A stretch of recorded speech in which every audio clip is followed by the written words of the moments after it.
कौनामा से बाबा मोर बियाह कइले, कौनामा से विदा कइले हो ललना, कौनामा से उतरी से जरिया त देहिया हमार भारी भइले हो ललना, कौनामा से उतरी से जरिया त देहिया हमारो भारी भइले हो।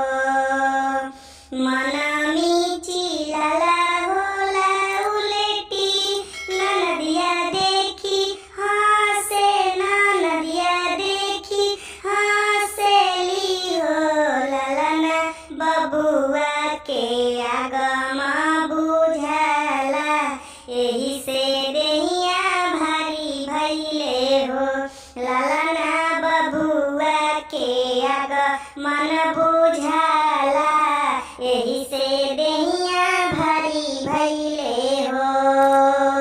गोदिया में होई मोर लालनामा, आहसी घरे आंगनामा, आहसी घरे आंगनामा हो ललना, आँखी के पुतरिया है घरमा एही से देहिया भारी भइले हो ललना, आँखी के पुतरिया घरे आई है एही से देहिया भारी भइले हो। नैहरे से माई मोर भेजेली गरिया छोहरावानु हो ललना, लल से अंजोर होई घरवा एही से देहिया भारी भइले हो।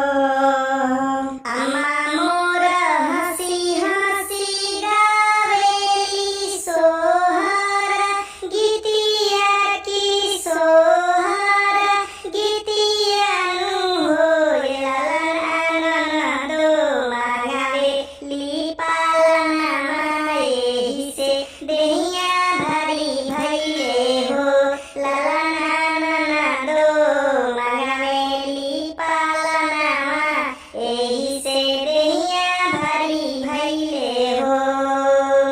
भीतरी से मन हरसाला कमरिया पिराला, कमरिया पिराला नु हो ललना, तबो बानी मन बुझाला एही से देहिया भारी भइले हो ललना।